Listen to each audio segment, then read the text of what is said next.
তো বন্ধুরা দেখো আজকে কত ফুল দিয়েছে, আর এই ফুল আমাদের 4টে রেখে গেঁথে দিতে হবে। আর গোলাপ ফুল আজ অনেক কম দিয়েছে, অলরেডি 12:30 বেজে গেছে, কিভাবে যে এত ফুল গাঁথবো। আর আজ ওয়েদারটা দেখো কাশ্মীরের থেকে কিছুটা কম না, শুধু বরফ পড়াটাই বাকি আছে। যাই হোক বন্ধুরা, আজকে সুজি দিয়ে একটা সুন্দর রেসিপি করব।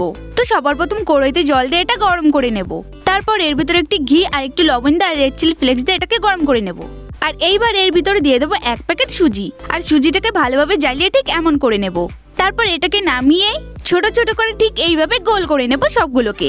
তারপর কড়াইতে তেল দিয়ে কালো জিরে দিয়ে রসুন দিয়ে এর ভিতর পেঁয়াজ দিয়ে এটাকে নাড়াচাড়া করে নেব। আর লাস্টে দিয়ে দেবো কিছু কারি পাতা আর একটা কাঁচা লঙ্কা। তারপর এটাকে নাড়াচাড়া করার পর এর ভিতর দিয়ে দেবো আমি ধনে পাতা। তারপর এক এক করে এই ডোগুলো সব আমি এই কড়াইতে দিয়ে দেবো। আর তারপর কিছুক্ষণ নাড়াচাড়া করে এর ভিতর একটু লবণ আর রেড চিলি ফ্লেক্স দেন এটাকে নামিয়ে নিলে হয়ে গেল আমাদের রেসিপি।